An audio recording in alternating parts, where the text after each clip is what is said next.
Testing, testing, testing, testing, testing, testing, testing. I think this will work.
Jumping on momentarily. I'm just getting some loose ends tied up, get some things configured, and I'll be on and popping pretty soon here.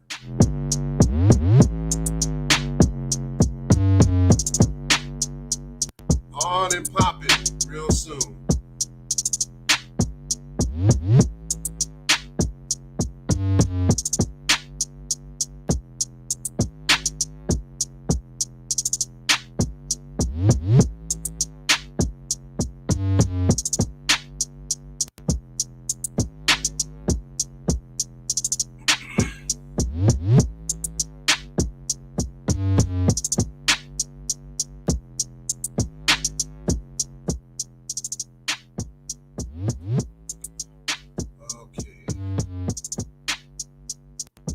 Get started here momentarily. Just want to play this little bit of a commercial spot. I don't like how I sound here. I sound like I'm in an echo chamber or whatever. I just moved my mic around. I'm not sure I like where it's at. Bolster your immune system, help alleviate stress. Take in those minerals and vitamins that you really need. Nutrients like vitamin B, omega fatty acids 3, 6, and 9, and many more nutrients. More Beauty now offers hemp seed oil. We all know that health is wealth. We must do all we can to maintain it. More Beauty offers 100% hemp seed oil, a natural option. Hemp seed oil, available from More Beauty. Order yours today from the embassyofthemoors.org. The embassyofthemoors.org. And this is how we pretty much like to start.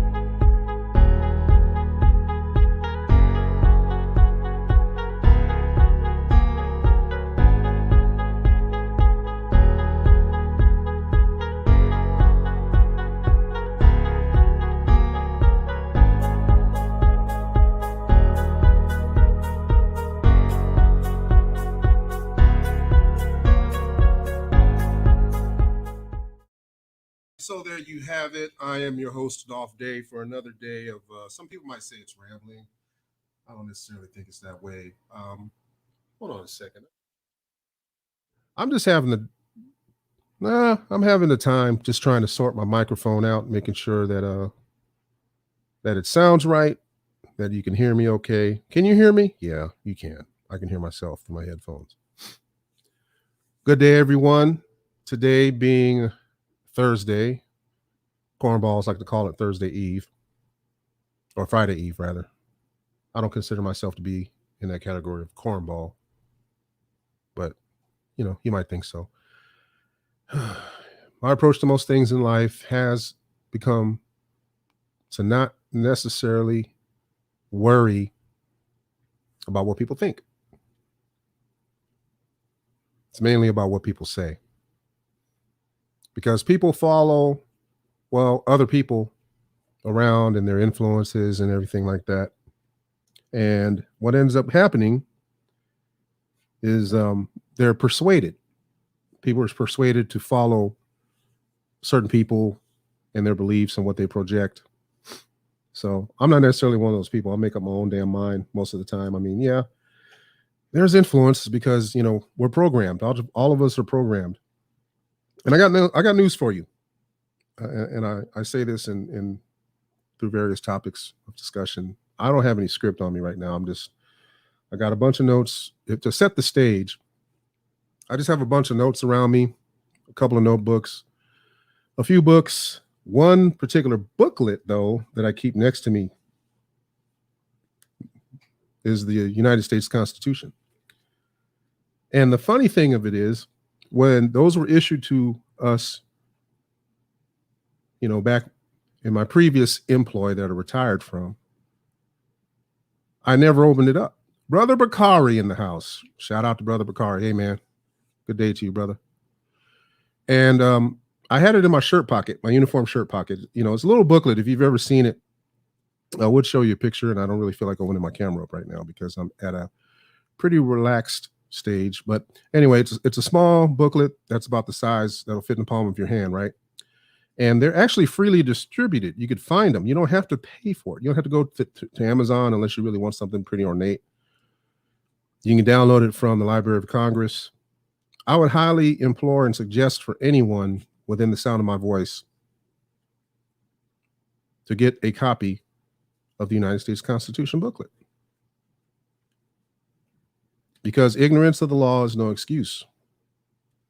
And unfortunately, well, be that as it may, we actually have to abide by a set of laws because, well, if you are under conformity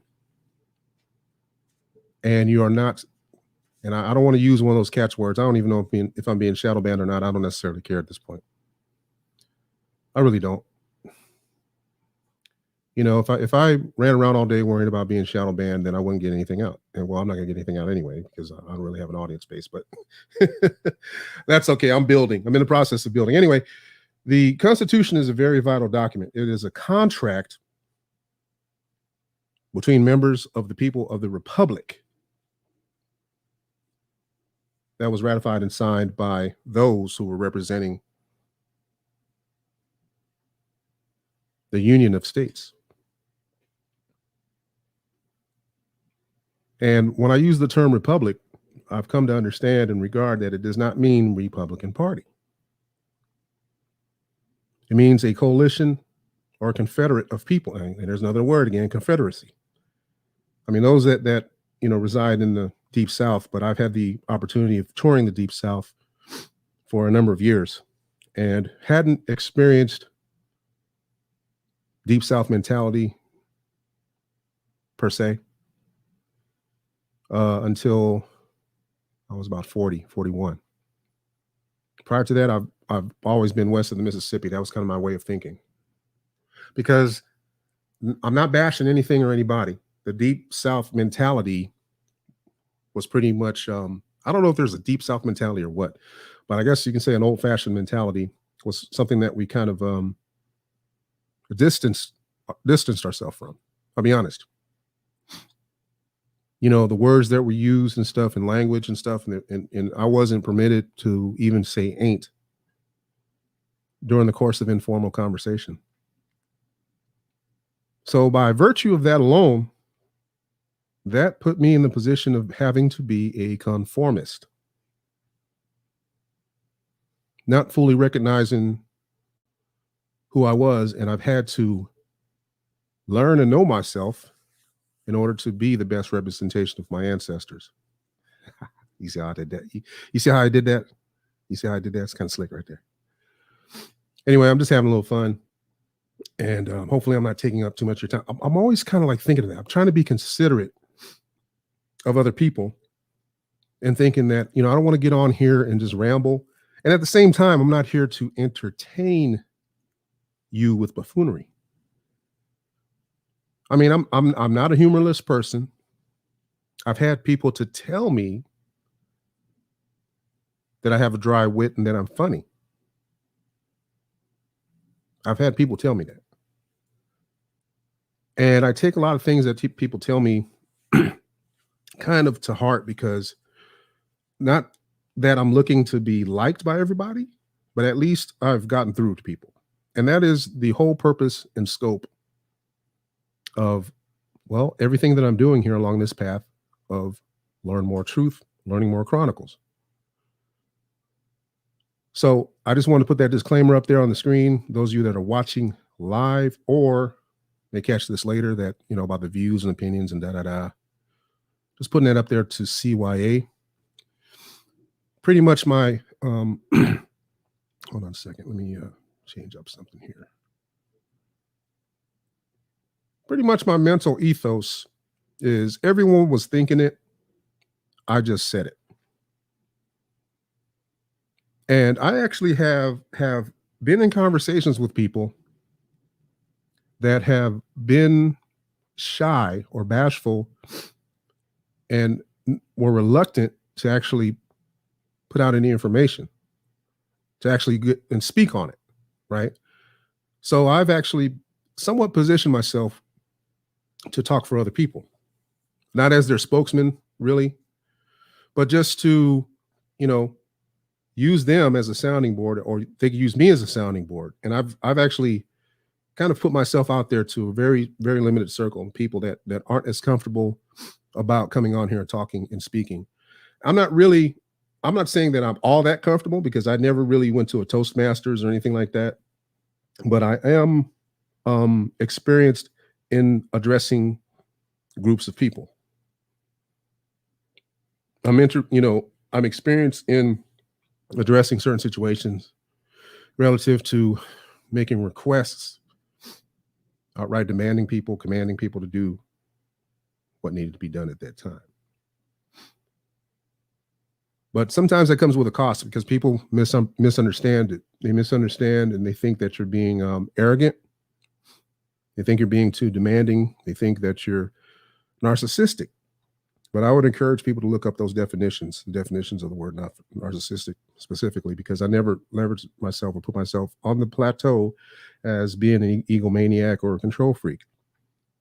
However, I do operate the platforms that I have begun to develop in my own way, whereby there are certain things that I will accept, and there's other things I will not.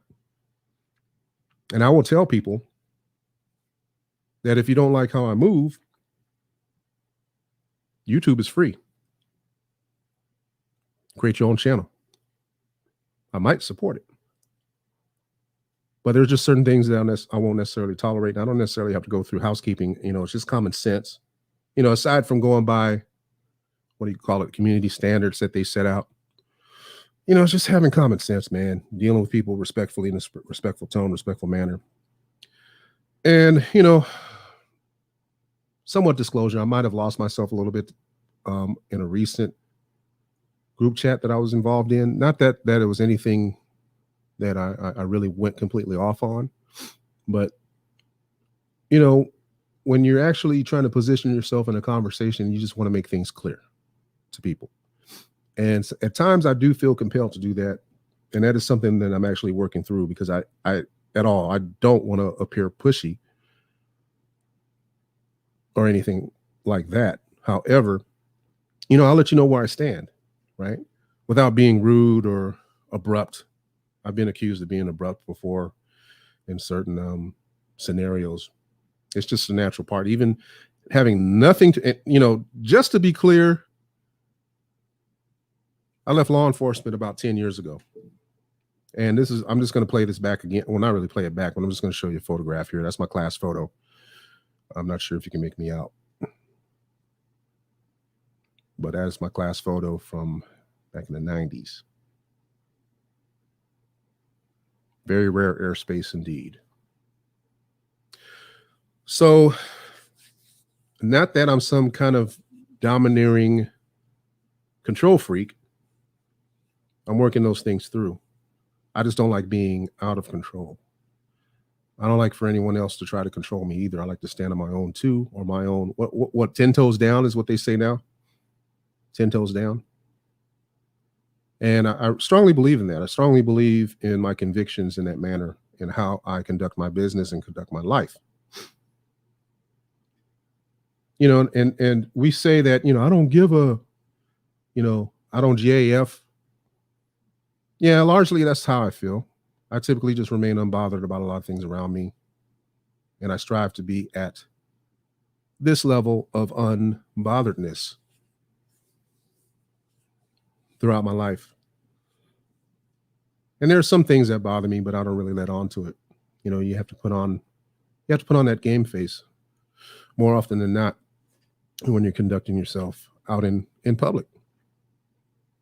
So yeah, I don't know the why behind the impulse of me being here. I just know that I'm glad to be here with you today, and that you're able to listen to this. I'm grateful for you for being able to listen to me today, whether now or in the future, because if I can help it, this is not going anywhere as far as this channel that I am developing. It's in the process of growing out.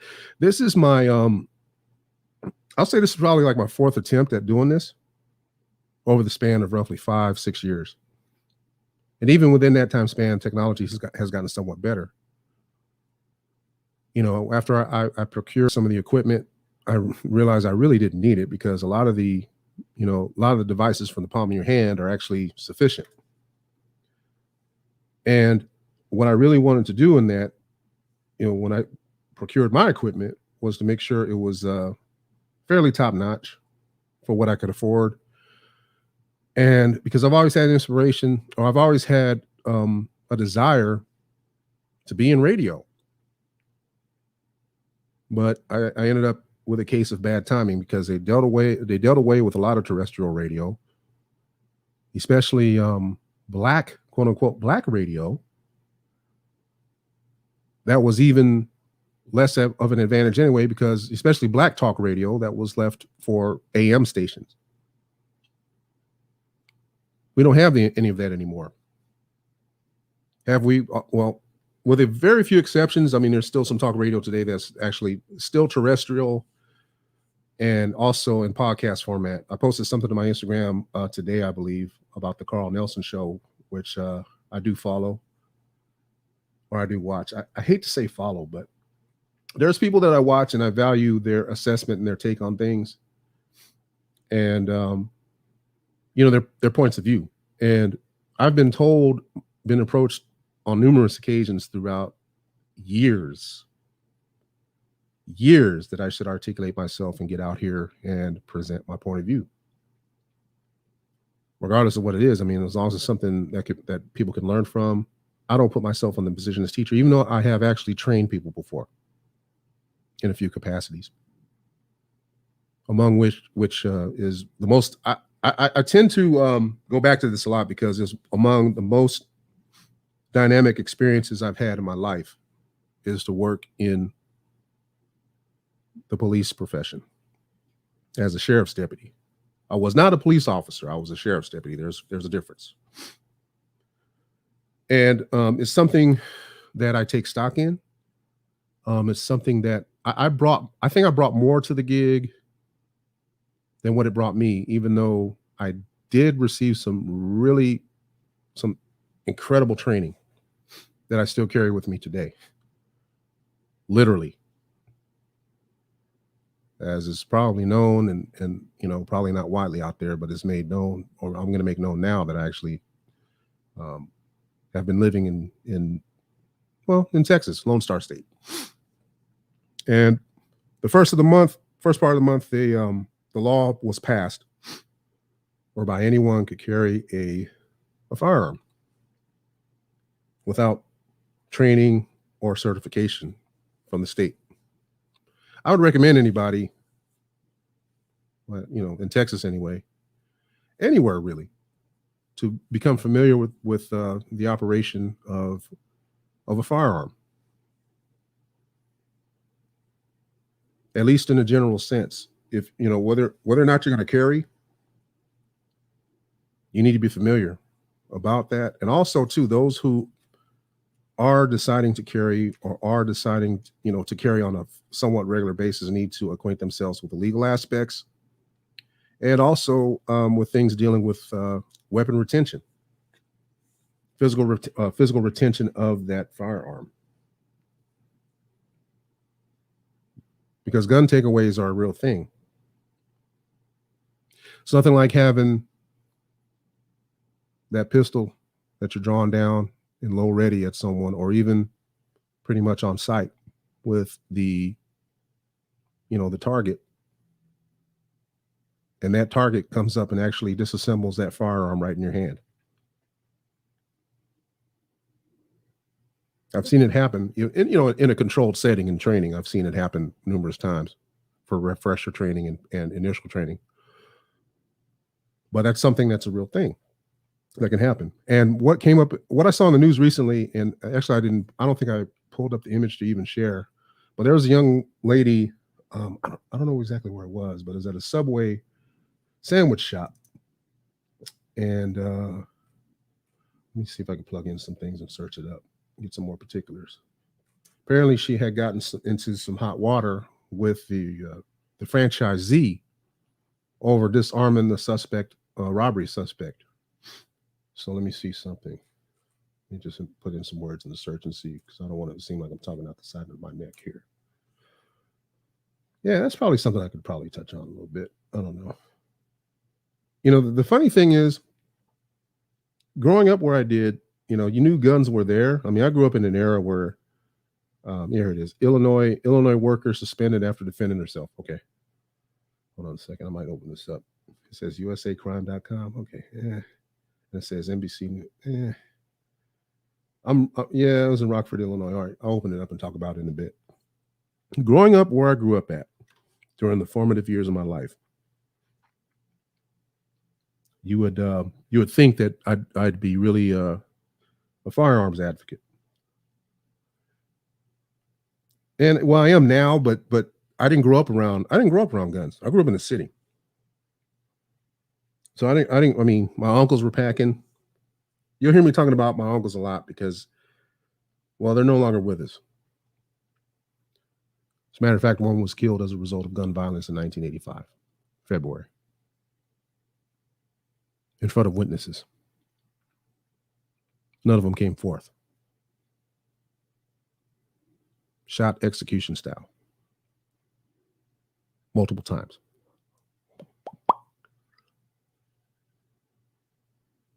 Why? Don't know. And he was unarmed. My uncle was. He was unarmed. And it was after one of his many vacations,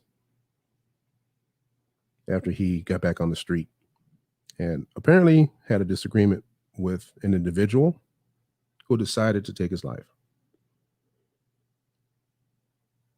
So that's one of the more distressing things that took place, because I was all of about maybe 18, 19 years old, and having to go to the funeral in my full dress uniform. I was in the Air Force at the time.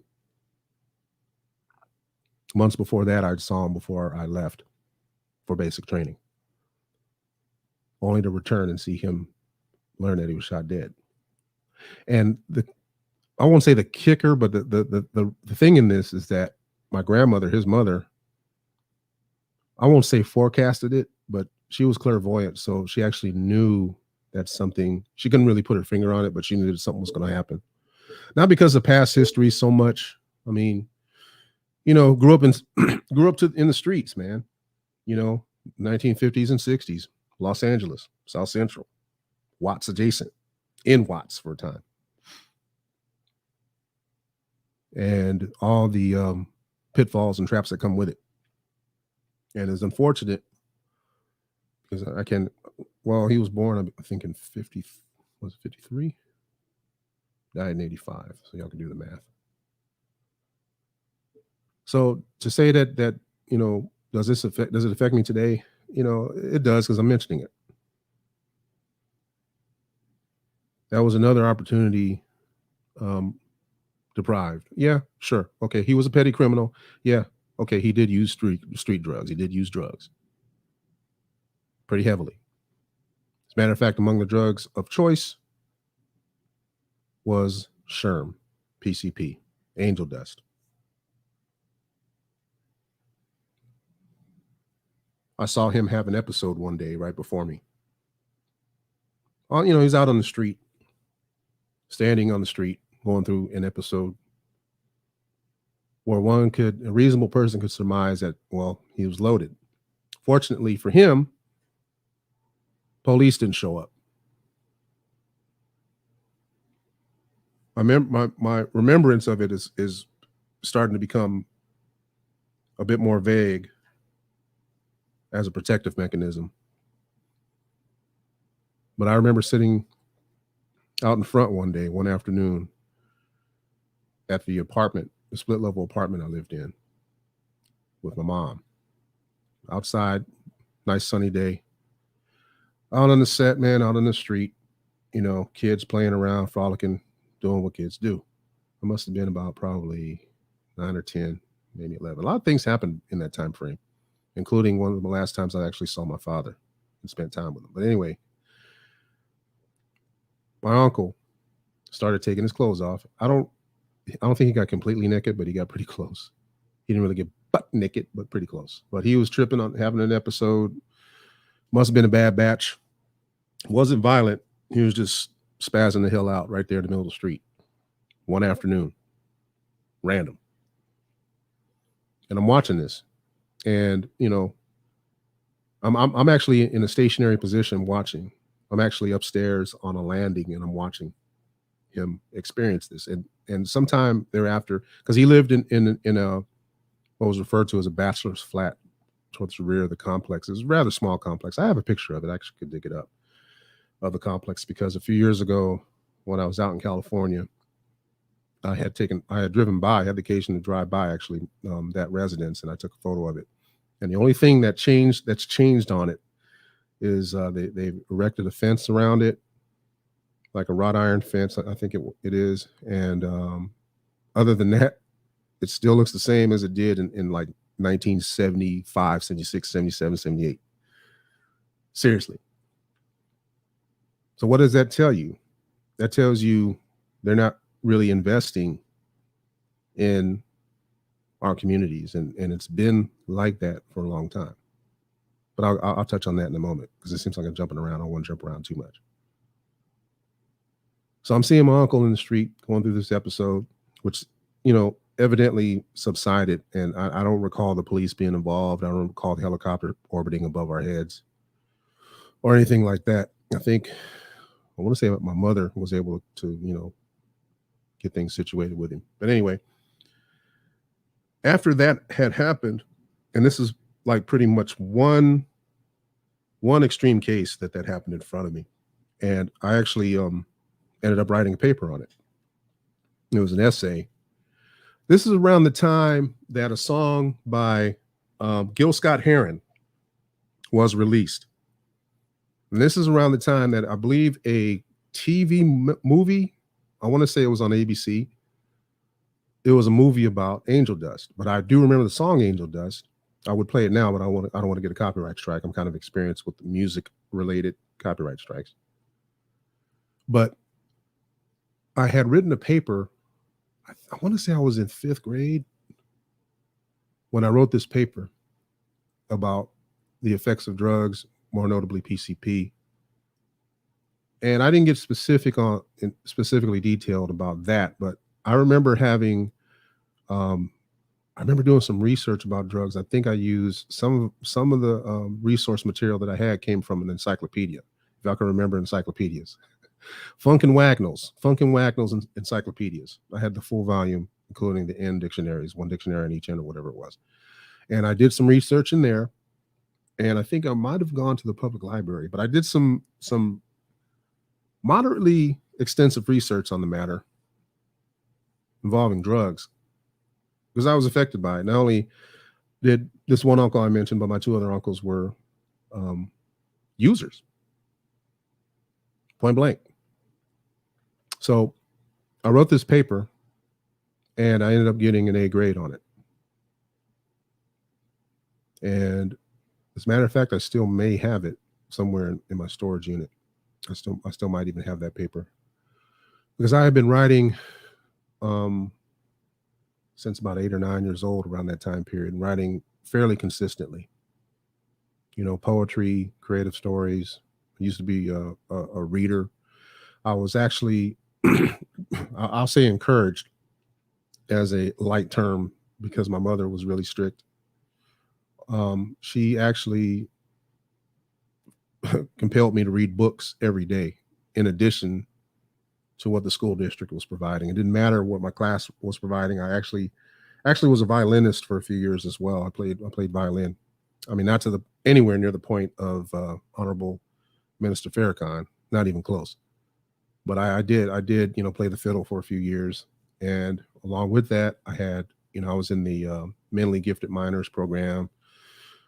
Not gloating about it, but it's just my IQ level was apparently of a surprise to the educational system.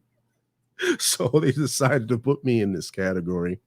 So my mother would rather forcibly get me to do these English assignments, spelling books, worksheets, workbooks every single day. Throughout probably the latter portion of my primary school tenure, if you will, probably within about fourth, fifth, and sixth grade. So I had the homework not only from the schools, but I had the homework that I had to do for mom.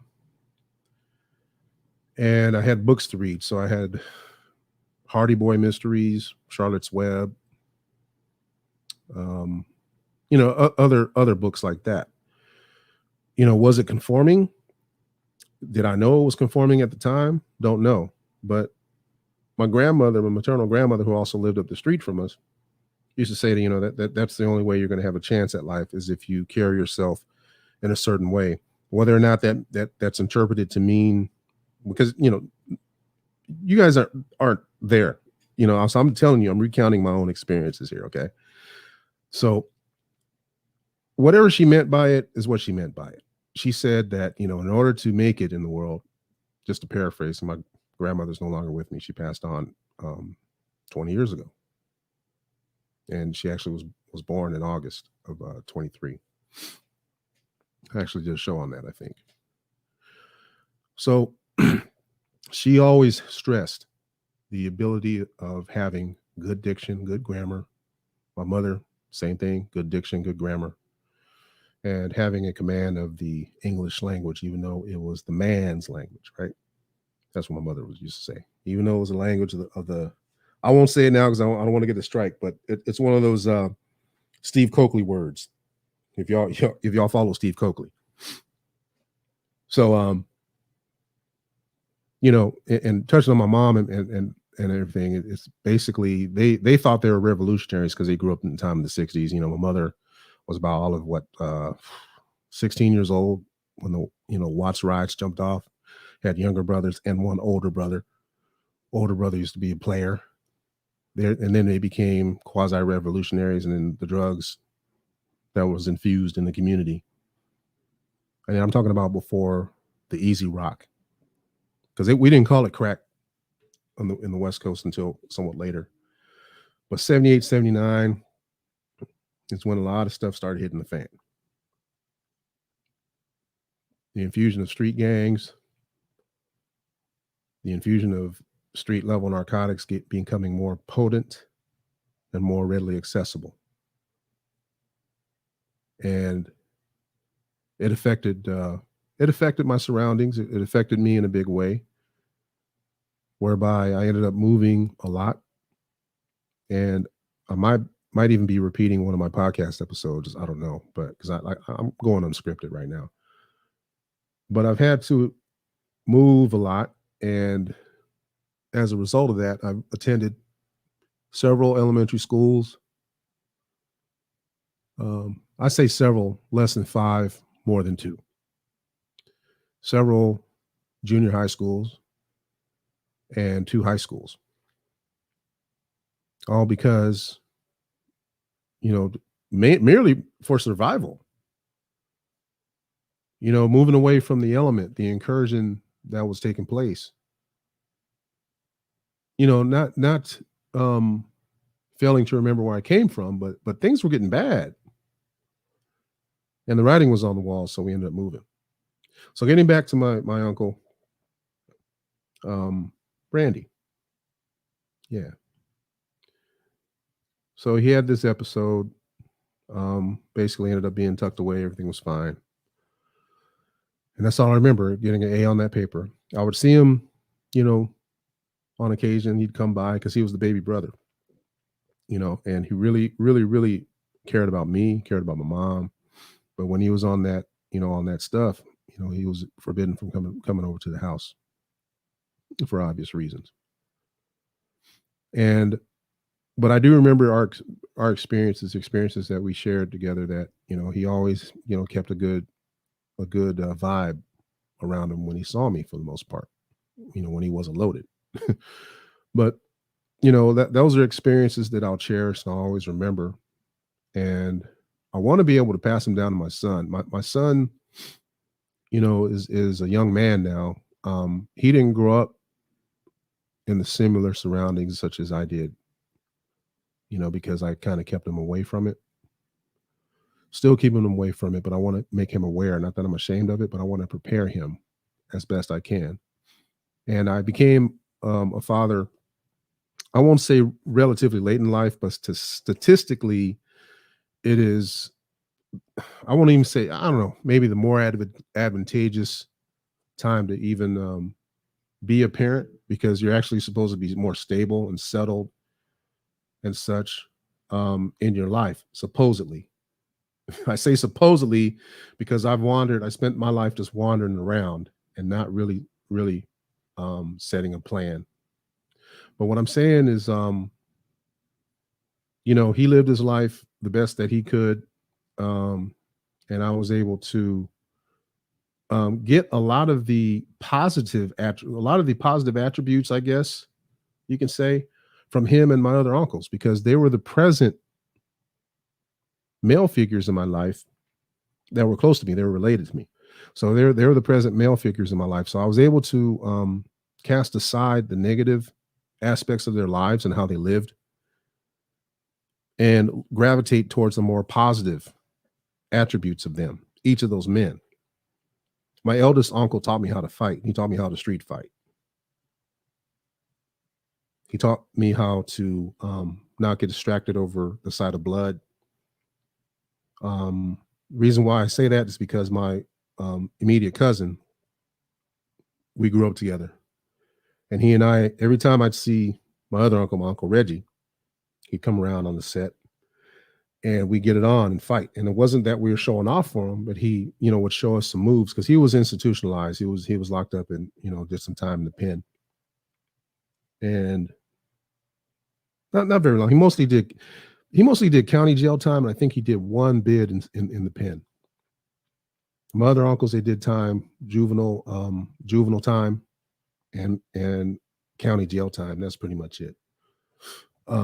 They weren't necessarily career criminals is what I'm saying. I'm not necessarily trying to clean anything up. I'm just trying to set the stage and let y'all know that, I didn't really have it. I didn't really have it all too well coming up, but I made the best of it is what I'm saying. Right.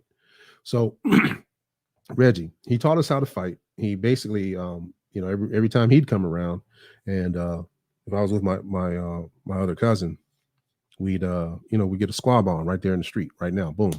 We go to this, the apartment where we lived at back then. It had they had this patch of grass that we used to fight on. And, my uncle Reggie would encourage it. He would teach us different things and different methods and stuff like that. And this was like pre NW, pre MMA, pre UFC stuff,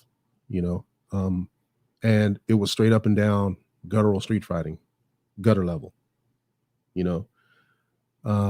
survival fighting, ground and pound. That's what we were doing, for the time period of being little kids in South Central. And it was just that one, and I have such really good memories of that one particular, and it was that one particular block. And I believe we were the only apartment right there on that corner. And up the street to the east, going towards the main feeder street, there had to be a cluster of about maybe 10, maybe 8 single family homes. They were built like in the 1930s and 40s. So the area was pretty old, and they weren't really putting a lot of money into it. I mean, there was a diminishment, opportunities dried up, because this is 20 years after the second migration. I actually just talked about the migratory patterns, not to make it sound like we were animals, but I'm just saying the travel patterns of a group of people during time. There's been the main ones that people talk about are the first and the second migrations, right? But there have been others beyond that. And I believe that even now there's a migration that's taking place up to basically it's a reverse migration. So I don't know if you could say it's a fourth migration, but it's a reverse migration that I've been noticing as those of us who consider ourselves Black, again, let me just offer this disclaimer. I'm just going to use black as a term for conversation to be brief, for brevity's sake. Okay. So it is what it is. Anyway, there's an exodus of black people that are moving back to parts of the South, parts of the Southwest, parts of even, I guess, maybe even the Northeast.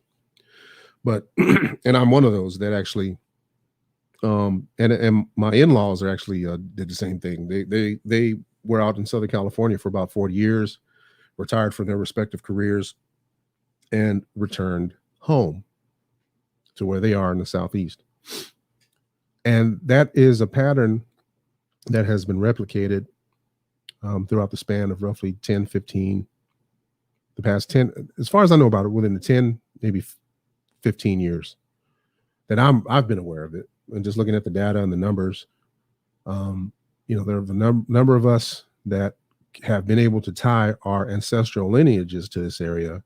And then you also see the opportunity, from it's basically an economical standpoint, right? Because where I lived and actually purchased a home was a bit too pricey. It ended up being that way. It's good if you are on solid footing where you can sell your house and make a profit off of it. But I didn't necessarily get any full rewards. I don't really have a lot to show for that, other than to say that, I once owned a home. Yes, I'm still in good standing and I can actually, get another loan again, but I just have to get a few other things straight. But, I went through, the course that I went through to where I am today. And I'm proud to say that in 2 days from right now, I will be 55 years old. But part of me asks the question, what do I have to show for having reached this age that I am now? What do I have to show for it? It's just that I don't know if it's necessarily pressure, if I'm pressuring myself, and that's highly likely. You want so many things. You want your, especially after you have children. Because like I said, I've had, I became a first-time father 16 years ago. Well, I say first-time father, but I won't get into that. I'll say I don't have any child support. How about that? And I don't have any of my seeds out anywhere right now. I'll be candid. I was young, when I got into a relationship and I got into a couple situations where, I got women pregnant, but it didn't go through. None of the situations that involving, the plus symbol coming up, they didn't follow through. So I didn't become a father at age 18. I didn't become a father at age 20 like I had wanted. I was cool with it. I was in a position to accept it because I was in the military then. So I would have been able to support the bottom line. And the majority of my friends that I grew up with, or people that are in my peer contemporaries, I'll say, have had children, and they're actually, grandfathers, grandparents right now. I'm not. I came along in life where, I had a house. I was in a relationship with my wife for a number of years. We've been married. This marks, what year is this anyway? This is going on 28 years. I've been with my wife for 28 years. My son is 16. And, we ended up adopting. We ended up in an adoption situation. I'll get to more of that in a moment. Man, I'm letting it all out, huh? Somebody told me a few months ago, and they don't even support my shows, man. They told me a few months ago that, man, you should be more transparent, man. You should get on there and tell people. You'll never know who you impact. Well, I have. I've had people to tell me things, so that's why I'm doing it. But a few months ago, I had someone tell me about being more transparent and sharing certain facets of my life. And I said, "Mom, I'm a freaking nobody, man. Nobody wants to hear my ramblings, But hey, and here I am. So I'm gonna be at it. So right now, I'm actually gonna take a bit of a break. and come back.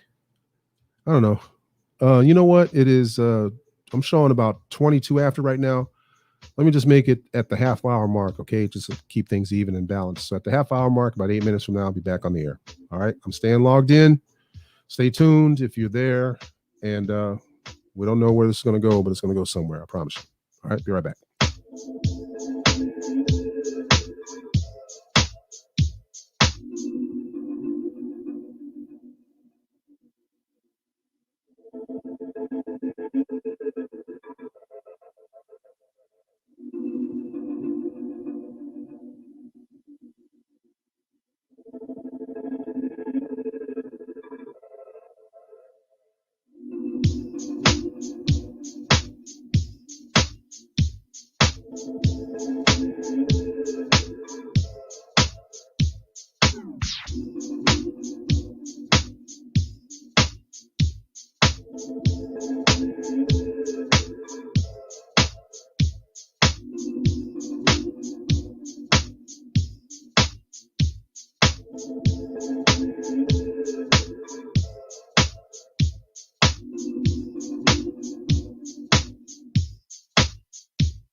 Handcrafted beats for your ear hole. You hear that? It's time for me to come back. Oh, yeah, I still got an old school alarm. I'm just setting things up, for the best so I can put together a good show. Some would say, I don't do a show, I do a broadcast or a program. Yeah, this is a program, not a show. We know who that is, right? This is a program, not a show. Shit. Yeah, it is what it is. Welcome to, and guess what? I actually have an overlay of, well, you'll see it in just a moment. It is what it is. I'm not lying to you. That's actually my show. It is what it is show with Dolph Day. I don't know what this is today, though. This is like talking openly within reason. So I'm trying to be reasonable as I'm talking openly to y'all and providing some disclosure, being transparent and fairly open about certain aspects of the way that I view things in life, my approach to such, yada, yada, yada. So anyway, I'm back at it again. And let me take that away from there. But before that, though, I would like to actually play a commercial spot, if you don't mind. I'm sure you won't mind it. Today is not supposed to be the gardening day. It's not supposed to be the day that you guys are chopping up stuff and blowing. Oh, man. That's a whole other story. Today is, I specifically do my broadcasts on Tuesday and Thursdays around the landscaper schedule because I'm accommodating that way.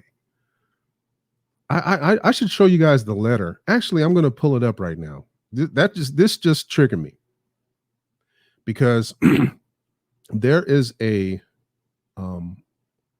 letter that I had received from the management of this property here. Yeah, I'm out of control. I do pay a lease. I'm here on a lease. All right. I don't have my own house anymore. Hindsight being 2020, I would have done away with the partying and bullshit after I got right out of the service at age 21. And I would have focused my attention on acquiring myself some land. Okay, brace yourself from what I'm about to say. But the white boys had that mentality of acquiring land. Because I used to work with people, various capacities, because I actually spent a time, roughly about 10 years driving motor coaches. One motor coach company I worked for was kind of an upscale hoity-toity one where they outfitted what would be normally a 55 passenger motor coach. They changed the seating configuration where it would only fit about 22 people. Conference room in the back, luxury seating, refrigerator on board, sink, all the amenities. And the passengers or the attendants, there would be onboard attendants to accompany the driver and assist the passengers during the course of these scheduled line runs. One of the line runs I used to do was between Dallas and Austin. And occasionally I would run to Houston. I worked for that company for about a year. until I was no longer needed. I'll leave it at that. But that was years ago. It's well behind me now. But anyway, what I'm saying is the people that I once worked with, my coworkers, I remember speaking on a couple of occasions, talking about weekend plans and stuff like that. Hey, what are you doing for the weekend? When I'm going to I'm going to my family farm, or I'm going to my family ranch, or we're going to the lake. And these were two separate conversations at two separate times. And that's the more recent ones. But I've had conversations through the years with white people that I know for an extended weekend. They'd go to the lake. They go to the beachfront property that they had somewhere. They go to the farm or some vacation property they had in their portfolio. I never had that. And oftentimes I've asked myself, why? Was it for financial, mismanagement on my part? Did I not structure my life that way? Did I think it was white boy stuff for me to acquire land for the purposes of for when stuff hits the fan? So yes, I have largely been in a defendant. I have largely been in a dependent position throughout the course of my life, my lived life as an adult, beyond that of being a child. And this has been happening throughout the span of generations within my family, where we wound up being dependent on the system in some way, shape, or form. My mother would deny to you that we were ever on welfare, but I do remember being on food stamps and walking to the store to make purchases. And damn it, this pisses me off because let me pull up this letter that I was talking about because I keep getting damn sidetracked. You can hear the lawn blower in the background. Yeah, I understand. I want to live on, that's the price you pay for living on, wanting to live in a decent area, I guess. I mean, I suppose I should be grateful. But it's just inconsiderate of these people to be doing this in an unscheduled manner. And you know how people with lawn blowers do. I had lawn blowers before, and lawnmowers, you kind of mess with the throttle. Zin, zin, zin, zin, zin, zin. That's what drives me up a wall. And I'm, and I'm not the only one that's here on their computer, at least in this building. I know that. I know because the person next door to me, they work from home. And I'm gonna touch on that in just a moment. I had a recent development associated with that, but I don't want to jump around too much. It seems like I'm scatterbrained, and that's part of the reason why I delayed doing this, delayed ever even doing this podcast stuff, because I got so much on my mind, and it seems like I'm so damn scatterbrained. And I really have stuff together, but then again, I don't.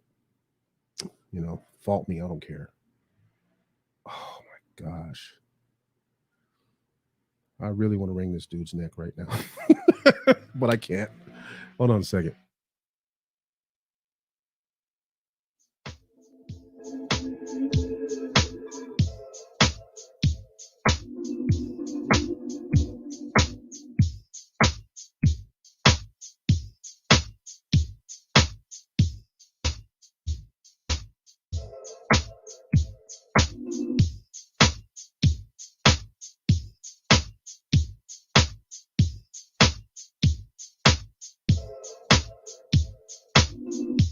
All right, I'm still here. I'm just trying to kind of take out some of that background noise that's bothering the hell out of me right now at the moment. But if y'all can tolerate it, I can too, I guess, right? Anyway, I'm getting ready to go into my next story here about, there was something I wrote. You know what? Let me pull this up real quick. No, I'm not ready to run. Leave me alone. Okay, it's kind of died off the noise. Good. What ended up happening is, like, okay, when if you saw the amount that I pay in rent, you would probably feel the same way that I do about this issue. it's a matter of quality. I guess it's a matter of quality of life per se, and it's impacted my situation. I can't my studio as it is. I call it studio. Well, my studio set up as it is. I almost have to get soundproofing because of the way that it's funny because my wife actually said, you need this is your calling. This is what you need to do. This is what you should actually do. I said, well, I gotta. It's not paying the bills. That's chiefly the reason why I would actually be asking for donations, is to actually help out just help out a little bit. Okay, so basically, I wrote about the landscaping, right? And I'm not going to read the whole letter to you. I'll spare you that. But it was a rather detailed letter that I wrote to the management of my complex. And essentially, I addressed the issue of the sudden noise being generated for extended time periods while I'm working from home, using telecom devices and recording audio content, which gets disrupted from the noises by the landscapers.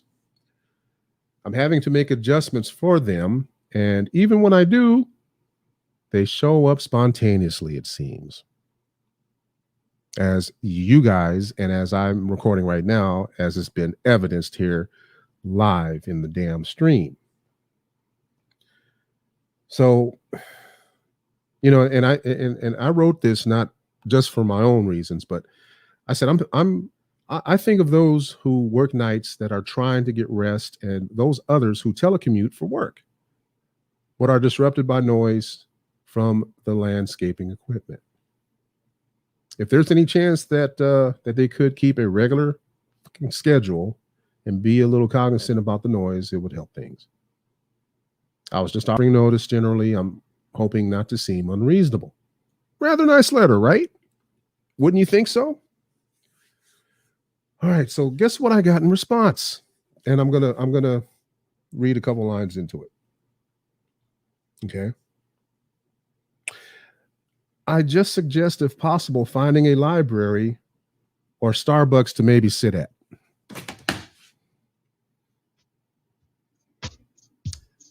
Let me read that again. I just suggest, if possible, finding a library or Starbucks to sit at. So let me get this straight. Now, my wife told me not to reply to this, right? She pretty much, I won't say begged me, but she said, "Nah, you don't want to do that."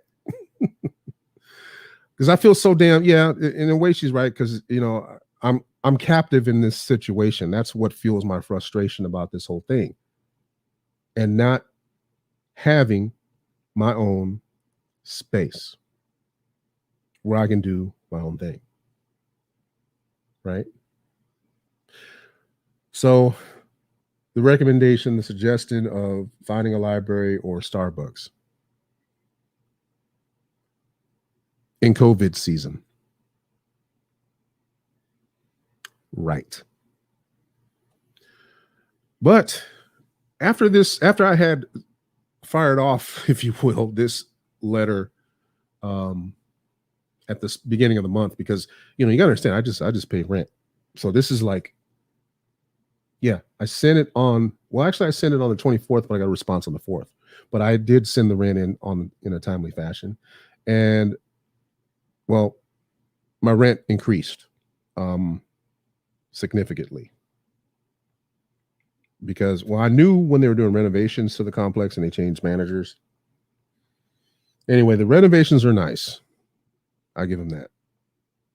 But they've been delayed because, well, at least the pool is done. And there's supposed to be a fitness center redone, and a media center, I guess, or some kind of, basically they've upgraded everything, right? But we're still waiting on those 2 other rooms, but they at least got the pool and everything done. So, okay, I'm cool with that. But yeah, so foolish of me to think that I can actually do a broadcast from my own home and not be disrupted by this landscaping noise, this equipment noise. Anyway, so after I had written this and gotten the reply, there was a survey that came up and that came from corporate, right? So, of course, I didn't really reiterate what I said in the letter directly to the management staff here, but I did kind of touch a little bit on it. And then I ended up getting a letter in response to what I put on the survey. And here it is right here. I know you wanted some elaboration on the landscaping schedule. I wanted to break down as to why sometimes it may seem they do not have a set schedule. We are having landscape construction work as well. This is on top of the normal routine landscaping. This, however, is finished. We'll smile. You understand? Okay, now this is the point. The regular landscaping is every Wednesday. What's today? Fucking Thursday. Anyway, all right. That's yeah. I don't really feel. Hey, it goes without saying that I'm grateful to actually have a roof overhead, and that I'm able to actually, even though it's been a struggle, I'm able to actually pay my rent. But like I say, it's been a struggle, man. I can't imagine, and it's not without a fight for being, to maintain some semblance of a livelihood and stuff. And that's stuff that people don't necessarily ordinarily want to talk about nor reveal. And not that I'm, really wanting to hide things, but a lot of stuff is really just not your business. But I'm just, but really though, I was going to talk about the subway worker who she got suspended. I thought she got terminated. I thought she got fired. But it says here, according to usacrime.com, Illinois subway worker suspended after defending herself during armed robbery. So I'm going to get into that right now. Actually, I was going to share the screen, and hold on, let me I like to jump on my comments right away. Hey, there he is, Forecast Radio. What's going on, brother? Not much, man. Just kind of rambling on right here. So if you can bear with me, thanks for tapping in. I appreciate you. All right. Oh, that was just 3 minutes ago. Cool. All right. I like to stay on top of my comments there. I don't like to leave them in the queue. I don't want to, make it seem like I'm ignoring people. So anyway, I'm not going to respond to that letter, man. I'm just going to leave it as it is and just, whatever. Because I don't want to be one of those residents. I don't want to be one of those, because the minute that I'm like 20 minutes late and turning in my rent or whatever, even though I don't really have it. Yeah, I have it on auto pay. But if there's any complications, I don't want to get targeted. They this whole system, see, that in itself, actually is kind of related to the dialogue of those who are within the Moorish paradigm and Moorish movement, having to do with contractual obligations with elements of the system contrivance. A system that was entirely contrived since basically the Spanish Inquisition, pertaining to, religion, the affectation of religious ordinance and providence in order to set rules, in order to subjugate certain people, relegating them to a status of being subjects. And that is throughout perpetuity. And from my understanding of that is, oh, you're welcome, brother.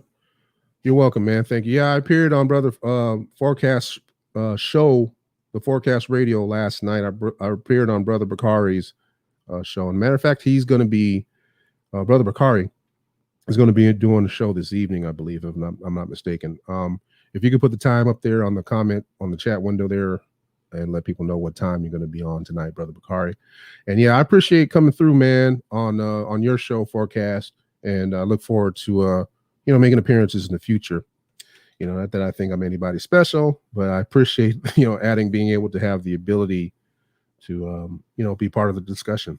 That's what it's all about. I'm not trying to, be any kind of status or whatever. But speaking of status and that, I actually got a commercial spot to play before I go into this next story.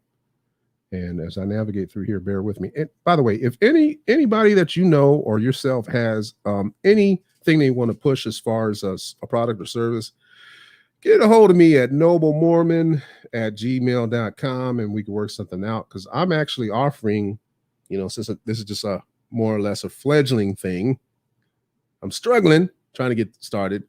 Anyway, I am, offering my services to, big up your product or service here for free. And I actually have a podcast channel, and I'll get into that more of that in a minute, but let me play this ad. Bolster your immune system, help alleviate stress, take in those minerals and vitamins that you really need, nutrients like vitamin B, omega fatty acids 3, 6, and 9, and many more nutrients. More Beauty now offers hemp seed oil. We all know that health is wealth. We must do all we can to maintain it. More Beauty offers 100% hemp seed oil, a natural option. Hemp seed oil, available from More Beauty. Order yours today from the embassyofthemoors.org. theembassyofthemoors.org. And by the way, I'm not sponsored necessarily by More Beauty or the Embassy of the Moors, even though I am involved and associated with that organization.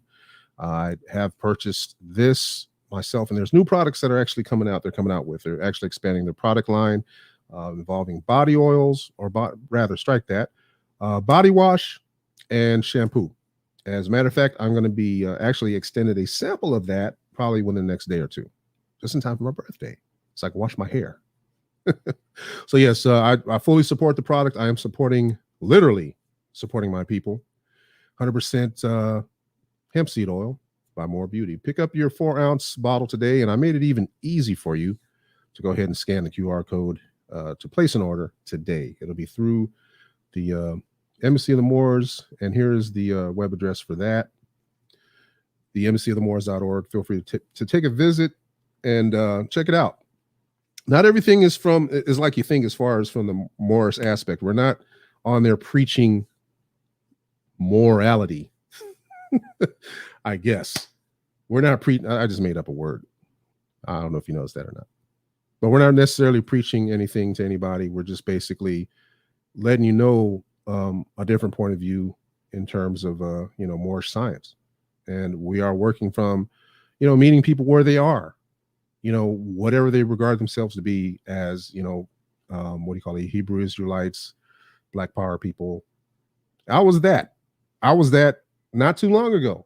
I was actually down with the ADOS thing, but I did some reading and asked the question, isn't it more about reclamation as opposed to, relying on a benefit from an occupying government? Are we putting ourselves as a beggar people by seeking reparations? Ooh, that's a topic for a show. Anyway, yeah, it gets complicated and complex and all that stuff, and it's just more rabbit holes. Anyway, feel free to support me. Well, yeah, if you want to get around to it, I'd appreciate it. I'm still doing this kind of like on a shoestring budget, if in that I'm supporting a growing young man. I am pretty much, I stay within legal confines because I don't have bail money. So, but yeah, if you could actually, find your way to support me some kind of way, I do accept donations. No amount is too small. And I'm actually going to post my thank you page just for that particular reason, so you can locate me. But yeah, voice ads is something I do. I actually had a Fiverr account, still have a Fiverr account for that purpose, to do voice over ads. So if you would like to retain me for that purpose, I'm sure going to make myself available to do that. And I am actually providing free services in that regard. I'll do like about a 30-second spot, and we'll play it pretty much every time I do a broadcast. And matter of fact, I need more of them because I don't want to just play this one all the time. But really, there's the QR code actually for my other projects, and that's where you could hook up with me through Facebook, through YouTube, and there is my Cash App. Closed mouths do not get fed. Now, if you have any suggestions for compliments, questions, even maybe some gripes, go ahead and hit me up at Noble Mormon at gmail.com. That's one of the very many addresses that I do have and operate. Let's see here. Where did I leave off at? I'll get back to it in just a minute. I'm not that far into dementia yet, even though I'm at that age. Well, I'm actually considered a senior. And that is in accordance with advertisements and stuff like that, AARP, and stuff that you see on the Idiot Box or the TV. Nowadays, people consider me a senior citizen or about to be. And I actually don't mind it. A number of years ago, a friend of mine was questioning, not really questioning, but had made mention as to them why they color their hair, and suggested that I possibly consider it because, that the gray looks old or whatever. And I said, look, I'm not one of them guys that's sitting in the corner of some 21 and over club trying to hit on broads. So I'm not worried about coloring my hair in. I'm not worried about it. I'm embracing my aging. I love it. As a matter of fact, if the light hits it right, it actually glows. And actually, that's something that I'm working on too. Actually, just by accident. I don't want to let it leak out because I don't want to jinx myself. But I want something to really take care of my beard. And hopefully, maybe someday I'll develop something. We'll see. Let's see where I leave off at. Yeah. So a Subway worker was suspended after video of her defending herself during an attempt robbery went viral. Got a cough. Not COVID related. Trust and believe. Drink your water, folks. So, attempted robbery went viral on the interwebs, right? The incident took place Sunday morning at the restaurant located on East State Street in Rockford, Illinois. Arceli Sotelo was working alone that morning when a man with a gun walked in and demanded money. A struggle between the two ensued, and Sotelo said she used the robber's small size against him and was able to get him to drop his gun during the scuffle. Shit, if you ask me, I think that was a good move. Sotelo said the man did not get any money from Subway, but he did steal her purse and broke her phone. Surveillance video from inside the Subway shows the entire incident and was posted online. Now Sotelo says she was suspended from her job. She said she received a call from her boss shortly after, telling her she would not be able to work until the video was completely wiped off from the internet. Quote, I got a call yesterday. It was like, if every one of these videos are not taken offline, you'll be suspended. And then I text them and I'm like, how long am I suspended for? They said till everything is removed online. I have no ability to do that, Sotelo said. And she's right. So according to this, being that the video images weren't removed of a robbery in progress that she had nothing to do with other than defending her own life, and the franchisee is telling her to remove the videos or else she's going to get suspended. Disciplinary action for it. Or the owner, rather. Okay. She also said the owner is now ignoring her calls. Subway representatives did not confirm whether Sotelo has been suspended, according to Fox News. Excuse me. Well, that sounds bad. Ooh. Anyway. According to Fox News, instead, a spokesman wrote, we are deeply concerned about the recent incident at a franchise location in Rockford, Illinois. The restaurant owner and management are fully cooperating with the police investigation, and we request patience until that process is complete. Every restaurant is independently owned and operated. We are in contact with the franchisee to better understand the situation and assist as needed. So that's a blanket statement, pretty much. More CYA. All right, so let me get this straight. Someone confronts you with a weapon and you're able to overtake them. And your job wants to suspend you or take disciplinary action for you defending yourself. Well, that wasn't really the main issue. The main issue is the image that they were trying to present, and they wanted that video taken down. Not her problem, not Sotelo's problem. She should call her dad Barry Sotelo, otherwise known as Barry Barack Obama. No, just kidding. Anyway, yeah, so she's been suspended apparently. You know, there was an instance in a Walmart where I think once some security employee there actually body slammed somebody, did a full on suplex to somebody, and I think Dana White reached out to them and actually I think gave them a contract or something. I think hell, I think she should get something from some of these Second Amendment advocates out there like Cola Noir, or maybe even NRA, or maybe somebody, you know, that I don't know, that runs a jujitsu studio should reach out to her. But it would convey that, well, I don't know if it would necessarily convey the wrong image, but she was able to successfully disarm somebody. And that's what a lot of people are failing to realize when it comes to, you know, situations involving the introduction of a firearm to a given situation. And again, I'm not offering any advice. I'm not offering any suggestions. I'm just saying, when it comes to your own survival, you got to do what's instinctively correct and proper. You got to do what you got to do at the time to get out of that situation. And again, well, I'm going to say that I'm expert in terms of gun retention because I trained at it, and I'm probably going to get back into it again, you know, especially as I start, you know, considering carrying more and more frequently.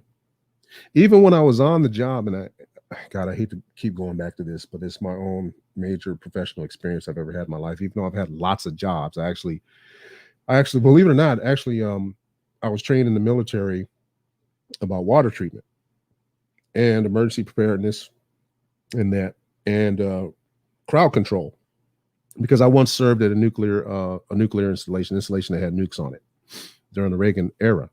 So we were taught about skirmish lines, even though I wasn't involved in law enforcement when I was in the service.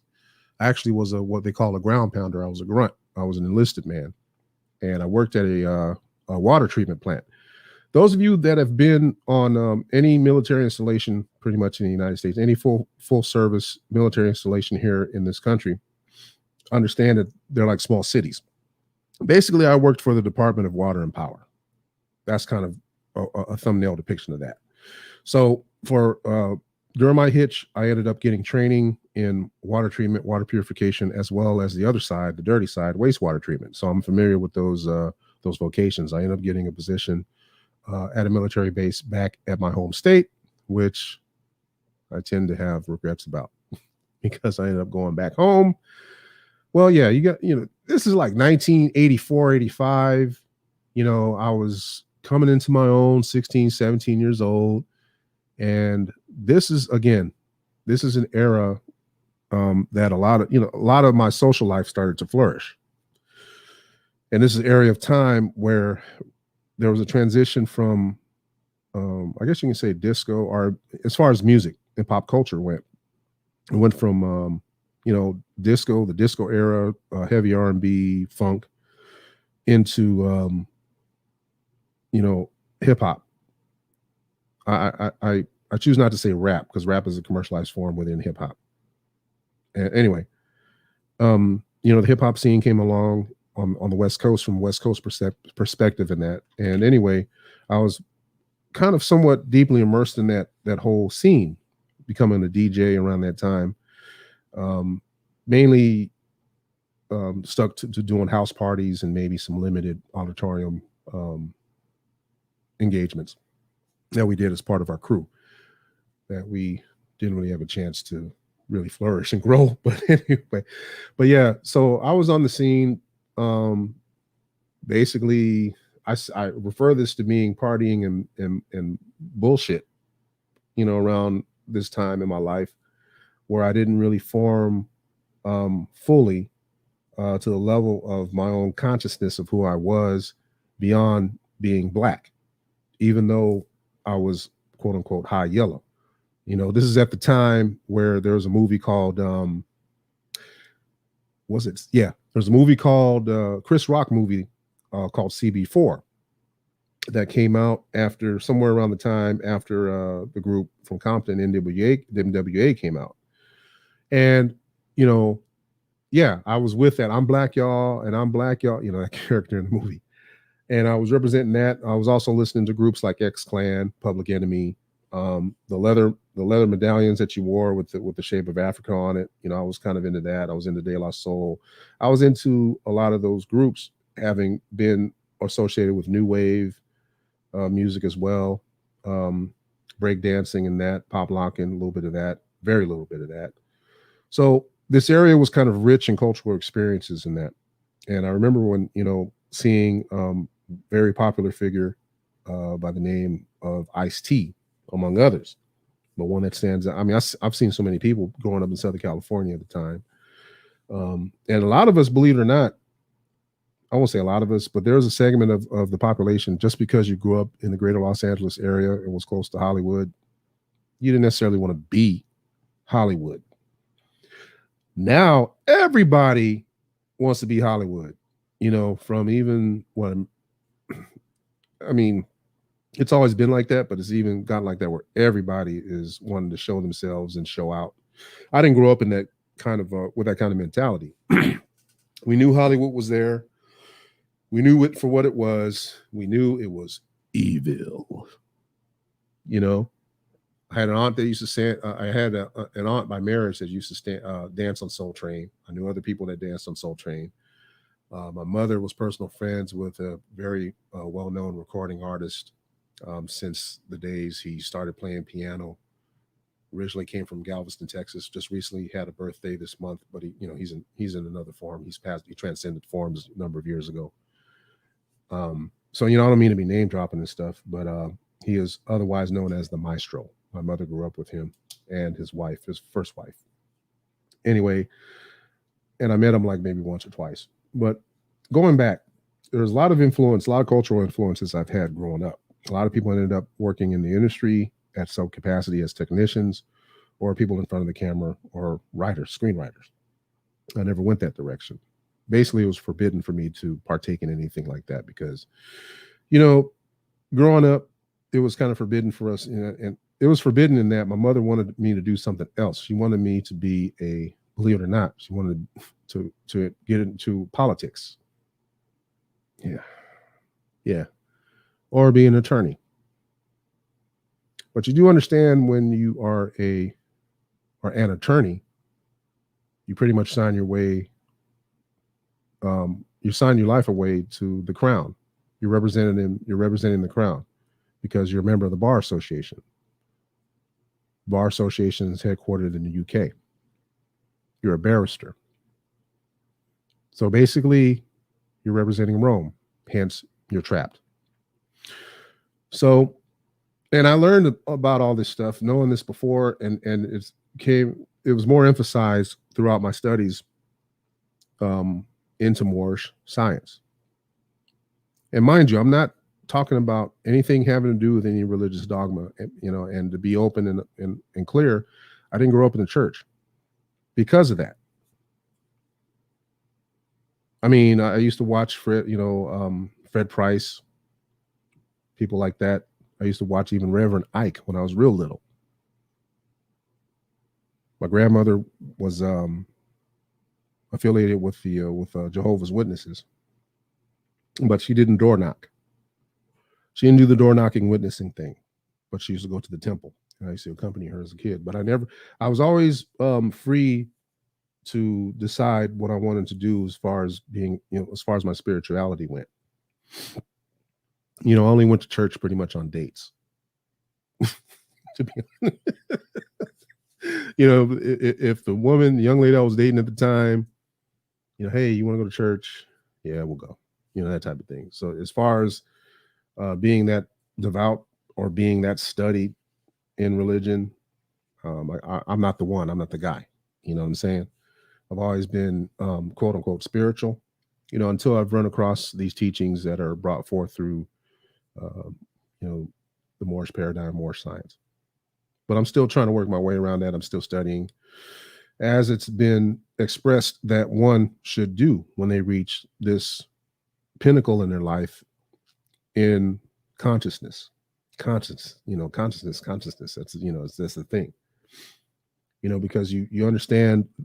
You see, a lot of my fear and really going deeper and deeper as I have been, though, unavoidably, getting deeper and deeper into the science of this related to, Moorish, everything Moorish, is I don't want to get far along in it and realize that I've been studying the wrong thing, wasting my time, or seeing and listening to some of these people and finding out that what they're saying is not so. So that's the reason for my reluctance of becoming further involved, and seeing also too, that there's misgivings about those that have developed this science, which is a social science. But it's also apparently what's also a part of it is astrology or astronomy and cosmology as well. And it's a lot to make your head spin when you see all the materials, or a good chunk of the materials associated with it. It starts to, you see rabbit holes start cropping up around you. And then in so doing, and when you're declaring and asking questions of people in the circle that even may be more knowledgeable than you, there's kind of this inherent fear that I'm noticing, where if you ask questions, there's some people that automatically label you as an agent, that being an agent provocateur. And I think a lot of it has to do with the timing in the era that we're in right now, because some people are so they approach it from the metaphysical realm, as I mentioned, kind of, about astronomy, astrology, and cosmology, those things, which I'm not at all saying that I even have knowledge on, but I'm still learning it. But there's people that are out there that are considered by the masses to be master teachers. And it's not that it's difficult to learn from them, but it's you can pick key points that are valid, but there's others that aren't so valid. Like, well, the issue of redemption and such. I don't even really know how to title some of these things, but the issue that, of redemption, and that this landmass is still Morocco that has been usurped, even down to, the national flag versus what's actually a banner. And those are things I won't really touch on today because it goes rather deep, and it has to do, a lot of it that I'm seeing, though, just to put a package on it here, is that there's a lot of reading comprehension associated with, or that should be associated with this, and the applicable nature within context to which these theories and these practices can be readily applied. Because there are people that would even come down on me right now to even speak out in this manner, saying that I'm promoting confusion, when in actuality, I'm not creating confusion. I'm mainly just trying to figure it out. Because it's even said that, well, not even through the mainstream press, but there's even those that are, I say, more studied than I am, because they're more involved in it, in the movement. It's being called and considered a divine movement. And I have to be honest with you, I haven't really seen much movement. I don't know if it's predicated on fear or just reluctance of trusting each other in advancing certain information and bringing it forth for people to achieve some level of understanding, of clear and concise understanding of all this. So what I've decided to do in listening to, some others as well and comparing notes, is just going by the template itself that was created by someone that was a contemporary. I won't even say predecessor, but I think they followed each other at a particular span of time, and that would be, no Drew Ali, otherwise known as Timothy Drew, otherwise known as Prophet Noble Drew Ali, the founder of the Moorish Science Temple of America and the Moorish Divine National Movement, or I think the Science Temple of Science, it was called before it became the corporate. I say corporate, but anyway, he was once a contemporary of Marcus Garvey. They were alive during the same period of time. And then you have, because you had at that time, in the 19 teens, well into the 20s, prior to Drew Ali's demise, prior to the demise of Marcus Garvey as well, you had ideologies, divergent ideologies that didn't quite match up. And I submit to you, even now in the 21st century, we have ideologies that don't quite mesh. But we need to identify where we can unify at and meet a common ground.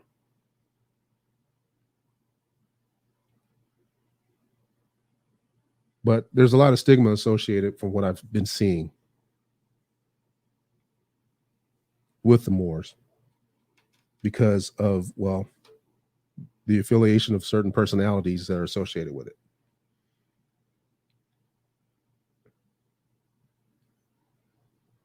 So it stands to reason why people are reluctant to get involved in this and learn about this, where it can possibly relate. Because there are a number of those that were associated with criminal activities, as reported by the news, the corporate media, the non-independent media. More notable, the group that's called the Rise of the Moors. I'm not necessarily speaking out on it. I have talked about it lightly in different discussions, but when you do think about it, this case happened during what is commonly referred to as Independence Day weekend. And these individuals are still in custody today.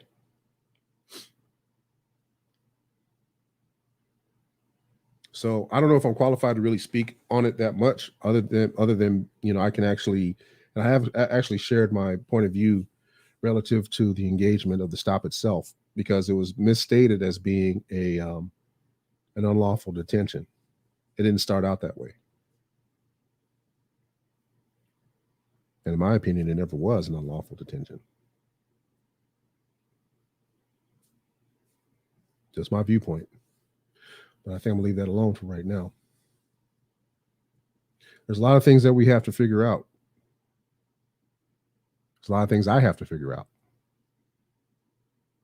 I need to figure out where I stand, and where I stand is being on my own too. Learning of myself. Seeing what direction this is going to take me.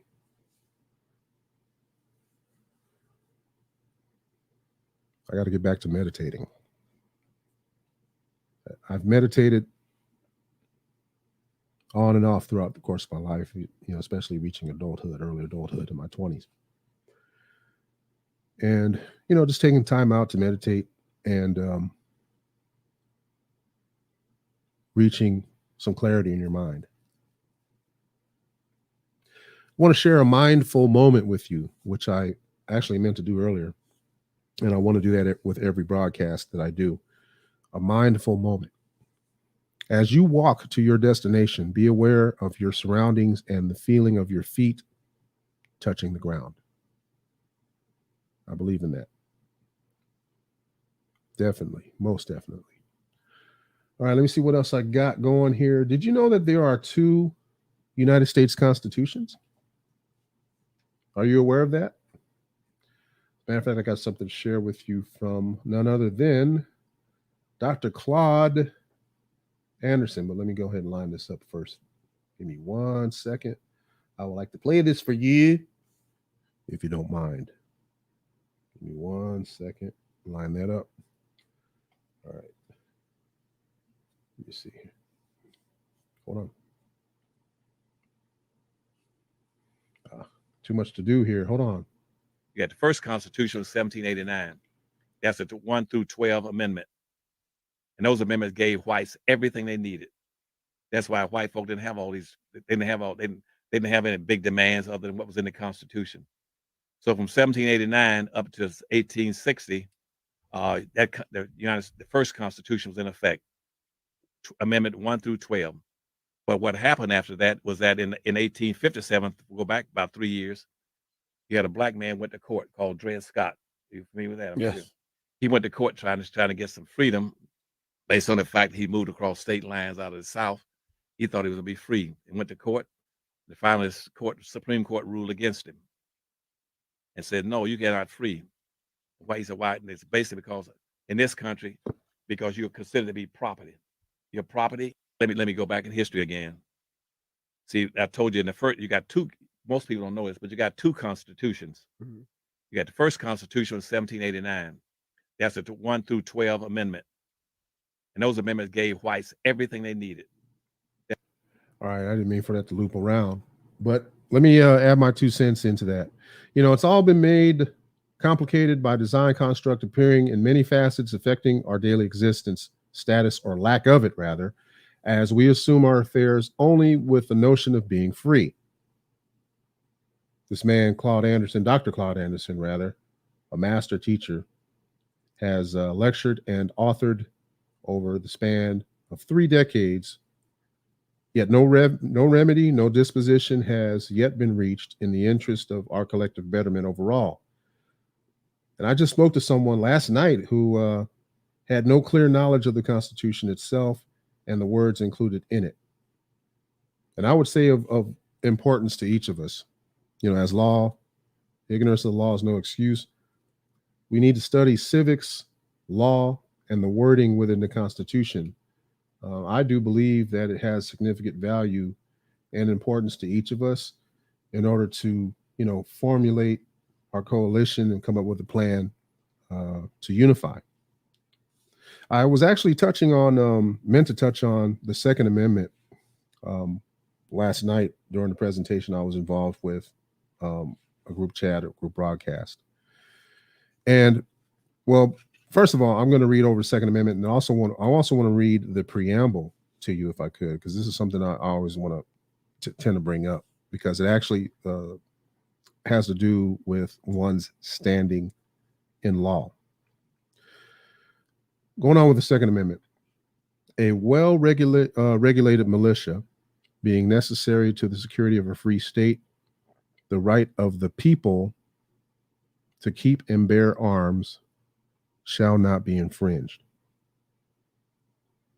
The right of the people to keep and bear arms shall not be infringed. So let me break this down a little bit, the way I interpret it, okay? So first of all, you have to have a well-regulated militia. So it does not say that you cannot have a well-regulated militia. Being necessary to the security of a free state.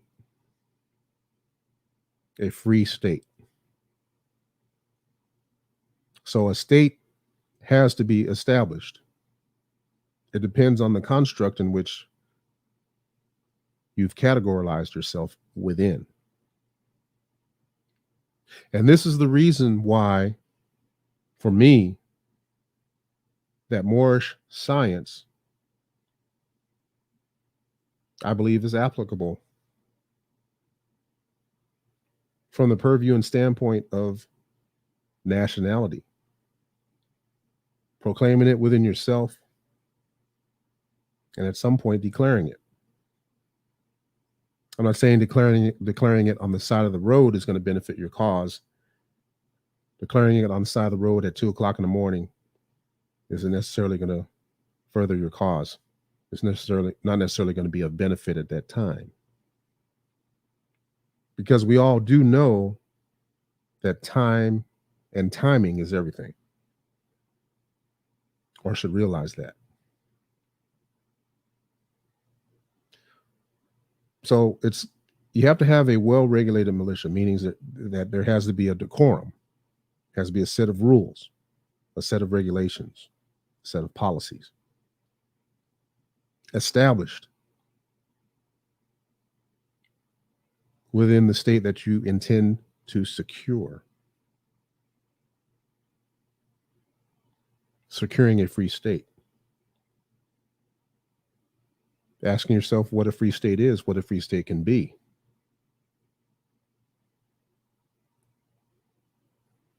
It can be a body politic of your people. But we also have to know what comes with that. Codes, policies, its own set of laws, morals, and so on. So you have to be in a particular status, right? A lawful status, a status regarded to be lawful. Because when you are in a disadvantaged status, you lack entitlement of human dignity. The preamble of the Constitution of the United States. We, the people of the United States, in order to form a more perfect union, establish justice, ensure domestic tranquility, provide for the common defense, promote the general welfare, and secure the blessings of liberty to ourselves and our posterity, do ordain and establish this Constitution for the United States of America. Let me break down what this means to me. First of all, the first three words, we the people. And there's a desire to form a more perfect union, to infer, or maybe even more than infer, that there was a union that pre-existed the Constitution, and then it must be perfected. So this was an agreement. This was a contract. This was a trust. That's what the Constitution was. That's what it represented. That's what it is. So we, the people, we have to get back to being the people of the republic. Because in the Constitution itself, you probably heard other people, content creators even mention this, or other thought leaders, which I don't put myself in that category. Maybe a thought provoker. But the word democracy, Democrat, demos, does not exist at all in this document, in the Constitution.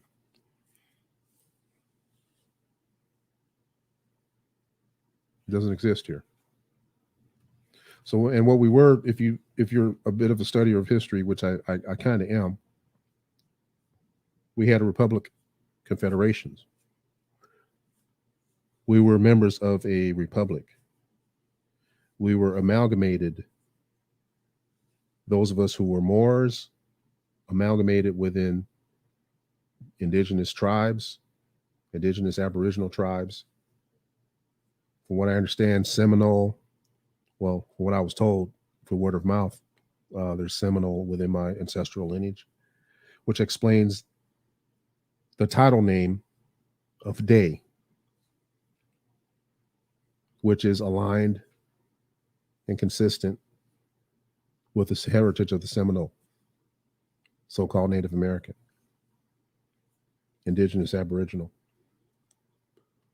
So you had these consorts that, well, carried on, happened, occurred, fathering of children, and that. These were the people that occupied this land, that had a treaty relationship with Morocco. Not the country as it is today, not the monarchy, the empire.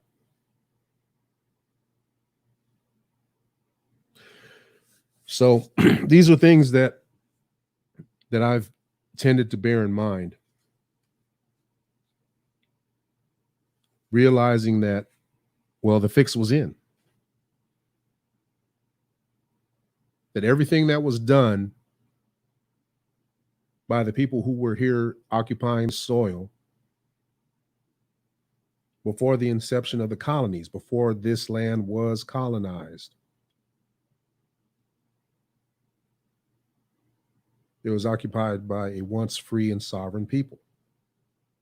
Yes, I use the word sovereign.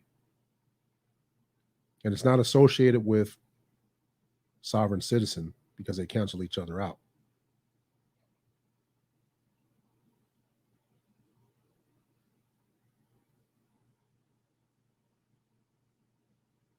It depends if you're a member of the corporate structure or a member of the republic for which it stands, right? One nation under God. Man, I remember that too. I can't remember the last time I said it. Anyway, so I guess that's my 2 cents as I'm wandering around here.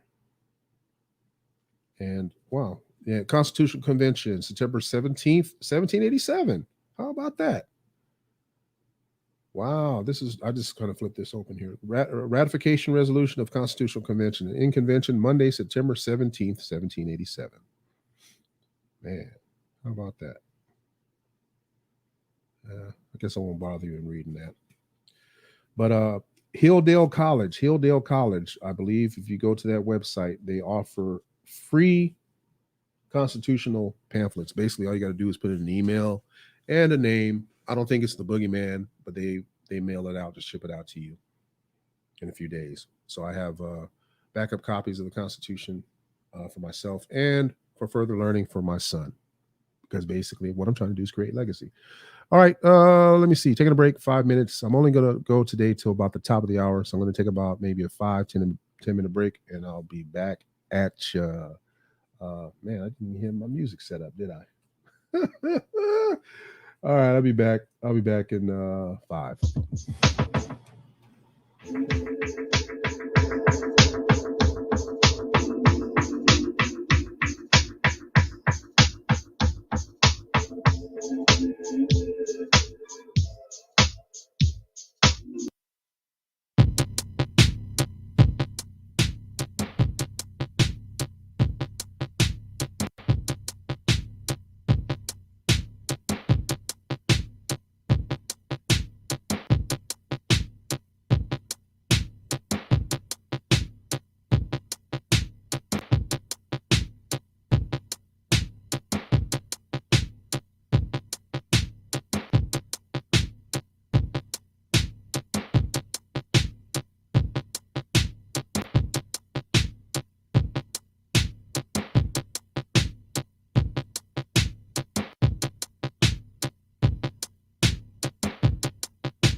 Yeah.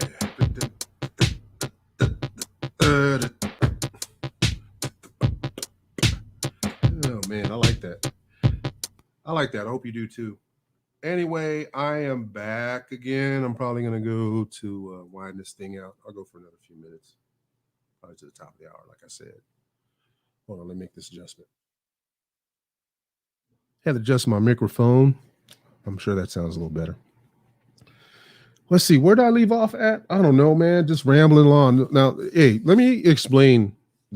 This is the live stream of this particular show. And what I do is just try to develop, I guess, conversation in an organic way, right?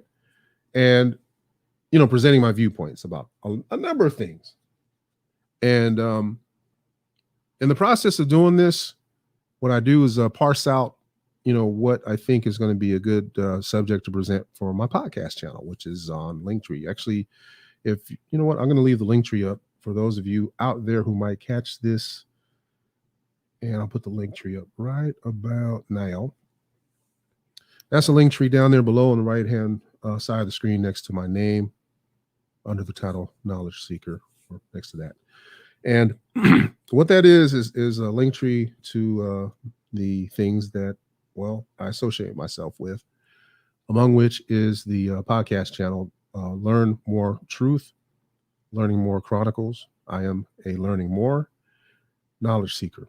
And what I'm looking to do is chronicle my experiences in this lane, learning about, a Moorish consciousness and learning more of self. And in so doing, what I want to do is share, things I have to say, my perspective, viewpoints. And I even have some interviews on there on that podcast channel earlier on from a few months ago. And I want to be able to share with people my experience and, a lot of things that are on my mind and, put them in a package. So what I do typically is I'll go on here live and just let the tape run. But, and I'll have my work cut out for me. But what I tend to do is parse things out and edit things later and present them on my podcast channel for, later listening, for your listening pleasure for later on. Anyway, that is pretty much my method, the method to my madness, which is why I am pretty much trying to stay consistent at coming to you live twice a week on this channel. Whatever I did call it. Learn More Truth. Yeah, there it is. Learn More Truth. Kind of a play on words. Learning truths about, concepts of my Moorish American consciousness. Simply put. So, any old way, shape, or form. I'm not really that multidimensional. I don't really consider myself that worldly. I do consider myself having amassed various experiences through life, among which almost, buying the farm. Speaking of farm, I am actually pretty tempted. I admit to being pretty tempted to possibly looking into living in Arizona. There's this group that I follow that I actually been interacting with that I just got around today to seeing some of their photo content on their Instagram page. And if you would, please visit their page. It's really interesting. Matter of fact, it's not because they clicked like on what I posted, but it just so happens that they did. And what I'm going to do is give you the name of them. I think they're, let me see, let me pull it up real quick. It is the Southwest Black Ranchers, and I gave them a follow some time back because I saw some of the photos that they have on their page, and it says, "Support us navigating waters, making waves, and charting paths towards a future where we belong. Join our support network, Linktree." They also have Linktree Southwest Black Ranchers, and they also have it says Southwest S. I'm gonna get that one too. They have another site too on Instagram, I believe. And you see the photographs are so rich, and it's right here right in Arizona, and it's something that I've kind of lost track of, man. I mean, I'm seeing, our people in Stetson cowboy hats. I know I sound stupid because I'm out here in Texas, and it's not that I see them all the time, but we do have a segment of the population here, and even in this greater area that I live here in North Texas, that you have we have a lot cowboys. We're the original cowboys, by the way. And just to be clear, we have done everything. We've started everything. Period. We are the originators of civilization. Period. And social advents that came along with that, whether industry or whatever, commercially, what have you. Well, we've been the innovators of that. And that's why that comes with learning about yourself.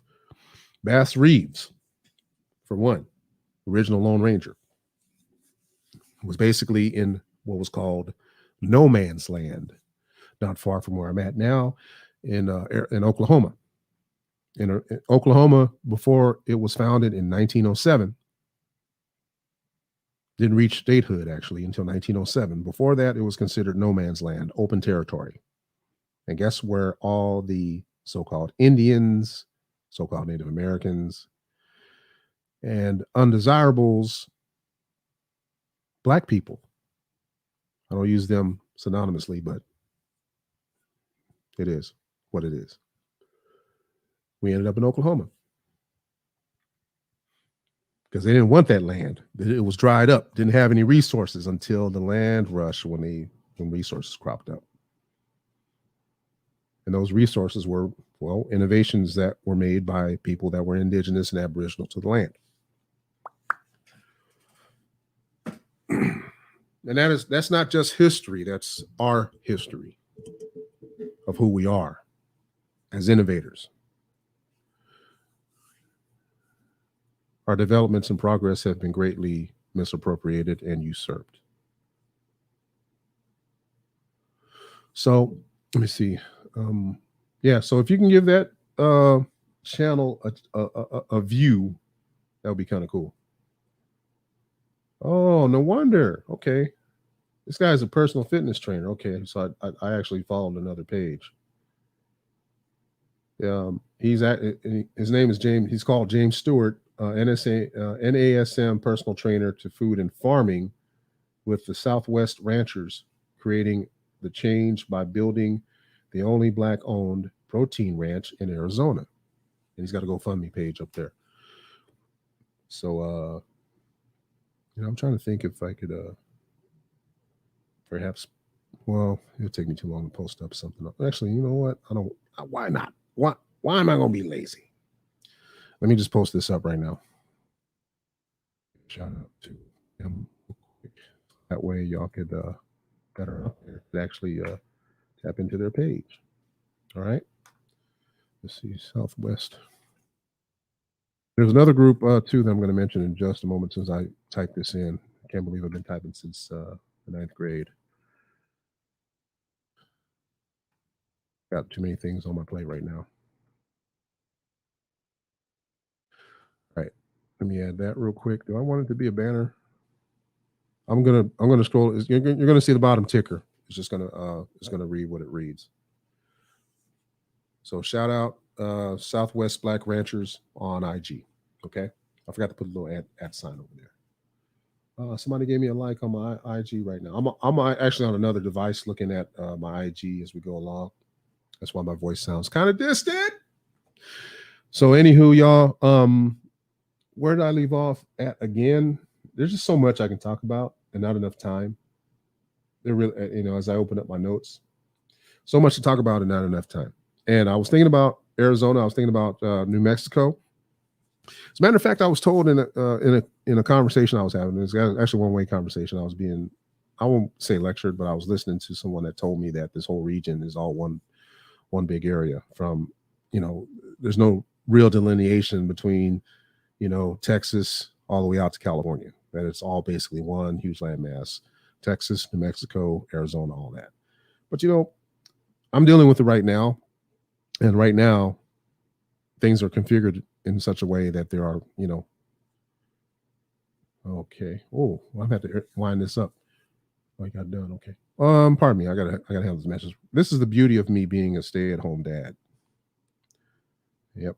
I'm gonna pick up my son here. He just sent me a message to pick him up. He's done early today, so that's good. He wants to come home, so I'm pick him up. So that works out just great. I'm actually going to be able to wrap things up. Matter of fact, I'm going to head out here pretty soon because I think I ran out of things to talk about. So anywho, y'all, let me see. Let me go ahead and take this away. Won't need that no more. But yeah, I had some ideas about moving to New Mexico or Arizona. Really, New Mexico being that it's out. All these are desert areas where you can run on solar, and you don't necessarily have to rely on big utility, or you do to some degree, but I'll get into that later. That's another show. All right. If it seems like I'm rushing off, I don't mean to be, but I'm just going over some notes here to see if there's anything else I could talk about rather briefly for a minute. But I am working with an organization, that being the Embassy of the Moors. We're actually looking at, I say we, I'm not really that directly involved. I'm just involved as a contributor, and I happen to know the representative that's running it. We actually live in relatively close proximity to one another. And so I support their products in that. And the mission, I support the mission. And the mission is to actually, acquire some land. And so that's what we're looking at doing as a group organization, try to get some land developed. Also, they have a hemp business, as I've been playing the commercial spot. They actually operate a hemp business operation. It's all above board and everything else, of course. And really, I'm in support of my people any way that I can, even if it's just intellectual property, right? That I've been told that I possess. But again, I go with what I'm, stuff that I'm being told and whatever. I'm not going to get into that now because it's really a deep subject. I'm looking around at things now. I want to see if I can cover something pretty brief. And see, there's I actually wrote a letter to this other content creator that goes by Pocket Watcher, and he actually had posted up some stuff about sovereign citizen Moors and that, and he actually misspoke. But am I in a position to really refute what he's saying? Sure. Anyone could actually raise an objection and bring something to their attention, and I don't know if I'm really going to do that or not. But in my approach to most things dealing with this entire Moorish paradigm, or we as a Black people or as a people, and unifying and working on collaborative efforts to build, my thing is, what is to be done wholesale about everything, right? What is going to be done to reform our situation in the betterment, the collective betterment, the absolute collective betterment of our people? We need to get out from under the establishment. And people say that that's a bit provocative because you're talking about separatism. Well, we all know that integration has not worked, right? The graphics and charts show that, and the societal dilemma that we're left with shows that as well. We're greatly still disenfranchised. We're greatly still disadvantaged. But at the same time, we can't necessarily go by victimhood either, or victimhood principles or victimhood thoughts. I'm dispensing with that. I'm interested in building and developing a means and methods and strategies towards the uplifting of our people. That's what it's all about. All right, this is your brother Dolph Day, Knowledge Seeker, getting ready to punch out here in, I don't know, a few seconds, minutes maybe. I want to thank you for tuning in. And if you caught this on the playback or live, feel free to share and support where you can. And everybody, be well. We'll see you next time. We'll see you Tuesday, if not sooner. And support Brother Bakari's show. I believe he's doing a broadcast tonight, this evening. I might come through. We'll see. And just play it by ear. You know, I don't normally just pop up anywhere unless I'm invited.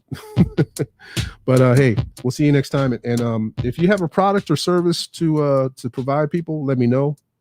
noblemormon.com. .com. I don't even have .com for that. noblemormon@gmail.com. As I select my outro music. I like to do this, man. This is fun. But we'll see you hopefully sooner than later. Peace and love, everybody.